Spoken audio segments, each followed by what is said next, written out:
Hi, I'm Tricia Holly-Davis. Welcome to today's episode of Entrepreneur Country. Today's guest is Paul Barry-Walsh, who is the chairman of the Fredericks Foundation.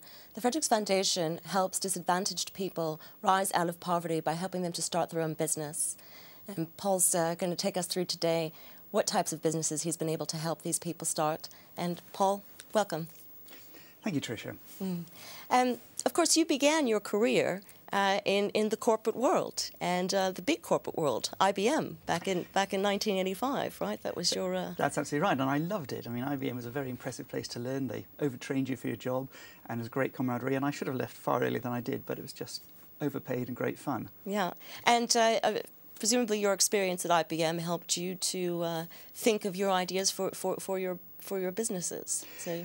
Yeah, it did actually. I had two ideas. My first business failed miserably. We thought it was a great success. We went over to Dallas and got some contracts for transferring writing drivers. There are only about 9 or 10 people who could write drivers. 4 of them lived in the UK. So we signed up these guys, signed up a couple of £100,000 worth of deals, came back. Unfortunately, those guys all worked for a large software company, and they'd found out, and we went from hero to zero in about 3 weeks. So that was the first episode, yes. But you were obviously undeterred, because your very next venture wound up being very successful. That, of course, was Safety Net, which was a computer disaster recovery That's company, right. so. Myself and a colleague from IBM started that, and we really sort of felt we were inventing the industry at the time. There were other people around. We concentrated on a certain range of IBM products, which surprisingly we'd been selling. We managed to get hold of a database and did some market research, said, would you like to be able to continue whatever the circumstances? I think we marketed or sent postcards to about 780, and we got 90 replies, so we knew we'd got a business. I'd never had such a good response to a mail shot, and the next 15 years we tried to get every one of those signed up, and we had a fair degree of success in that. And was this entrepreneurial spirit something that had always been in your bones, just kind of waiting to come out? I'm not sure it was so much entrepreneurial spirit as wanting to get rich.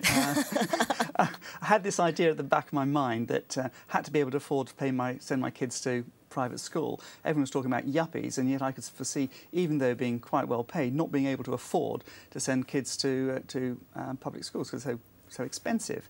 So that was sort of at the back of my mind. So money was the motivator. Your children's education was the motivator. Children's education was the motivation, yeah. Yes, yeah. But of course, you did manage, because you made the Sunday Times Rich list, and it was several years running, I believe. Yes. We did make the Sunday. Unfortunately, we made the Sunday Times Rich. The only person who was pleased about it, I think, was my mother. I tried to keep it fairly low profile, and I hope that I will quietly drop off. Certainly, I've had no correspondence with them whatsoever. They take the stuff from the public domain. Yeah. It's not terribly accurate. But yeah, I'd be very happy if I wasn't in that list. Why do you think that is? It's a bit embarrassing, or? Yes, I think Brits have a sort of natural reticence to sort of proclaiming their position. I would be privately competitive to make sure how I was doing, but I still don't want to have my current wealth published for all and sundry. Yeah, that's fair enough. Of course, you then you sold Safety Net, and then you started NetStore, which was your next venture. Yeah. Is that correct? In fact, I started NetStore when I was still at Safety Net. My partner and I in Safety Net had 10 wonderful years together. He was godfather to my kids and vice versa. We went on holidays together. But, you know, when there's 2 of you, we had slightly different views on life, and we had 3 very miserable years. In the last 3 or 4 years, I started NetStore. I started another company, took a year out, and then came back, and I was able to buy my partner out. In the meantime, he'd been trying to buy me out, so it was quite a fraught time. Yeah. Quite interesting about partnerships. I've started or helped fund lots of businesses. Partners tend to grow faster and tend to be more successful, but there is always the breakup of the partners, which can be more destructive. So what have been your real life lessons then, when it comes to the businesses that you founded? The thing that really got me going when we were having a tough time, I was trying to sign up McDonald's for a contract, and in that they had the guy who founded McDonald's, who I think was in his 60s when he took over McDonald's. He said perseverance was the most important. I thought, right, well, we'll persevere with you. And we did. We eventually won the McDonald's contract and many others. And so I've always admired when I recruit people, their mental attitude. Are they tough? Will they keep going? Really far more important than their business plan. How determined do they look? Would you buy from them? And if you think you would buy from them, there's a fair chance that other people will as well. And with your experience with partnerships, would you go it alone if you were to do another business? I did, yes. Yeah. I did go. I had a junior partner. I made sure that I had a larger equity in NetStore, and following that, we're in a position where he had to be separated from the partnership. So fortunately, I was in a position to do that. So I think it's a good idea that if you're experienced and know what you're doing, that one person's in control. Having said that, I've invested personally fairly substantial sums in about 12 companies. The most successful, 3 of the most successful, are all partners. Interesting. So it's a swings and roundabouts, I think. So what are the types of businesses that you're interested in investing? Typically, I'm afraid, I tend to work in areas I've got some vague experience and expertise in, so most of them are sort of technology or computer services related, because that's sort of area I've been working in for the last billion years.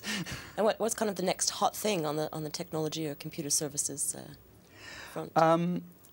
I think being able to get data in the way in which you want it is always, I mean, that's what we always thought computers were meant to do. And then successively there'll be a new generation purporting to provide what you always wanted. And of course, you're never quite getting what you want. So my suspicion is going to be related to getting data and or other media like pictures or voice into the format you want to be able to use it. I was talking to a company in California, in Silicon Valley, that makes these chips that are about the size of a fingernail, and the capacity of the information they can store on these chips is 1.4 million, the equivalent of 1.4 million YouTube videos. And I'm just astonished by this. And they said one of the reasons why this is a growing market for them is because of, to your point, the data issue. There's so many data centers and more need for data centers. I think 2 a week are being built in Britain, and that they actually have to condense the information to massively to move it along the same lines. Are you involved in any kind of companies Any like really that? sexy, hot? No. No. but you're thinking about it now. No. Well, I found all that really quite hard work. Yeah. What I like, my favourite business models are long-term annuity revenue streams, so you don't have to sell it all again every year. So you've got 60 or 70% of your revenue already, so that if you have recessions, you know, things aren't so bad. I have been involved in some cutting-edge design, and it always seems to me that it takes another couple of years to get to where you thought you're going to get to. So it tends to be slower, and it tends to be more expensive. So the ones that I have been involved in, I sort of stay clear and leave that for the very bright boys to get involved in. And I try and stay clear of those and try and concentrate what I feel most comfortable with. Of course, NetStore, when, that was another computer services company, and you said you sold it in October. You said just in time. Yeah. And yeah, I suppose it was just in time. It's, yeah, the deal, fortunately, was agreed in April. And one of my other maxims I always say, I might have on my gravestone, it always takes longer than you think. And I don't think, out of all the businesses, both through Frederick's Foundation and all the business I've been involved in, you have a time frame and say, right, we'll get that done by April, we'll get this done. And it's always, always longer. No one has ever come and say, look, we thought we were going to get it done by September, but hey, presto, it's all happened, it's all ready now, fantastic. It just doesn't seem to happen like that. Nothing seems to come together in the same way. The Japanese seem to be able to control these things, but we in our Western society don't.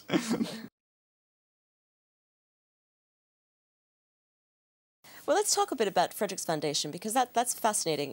Well, before we get into the details, what attracted you to the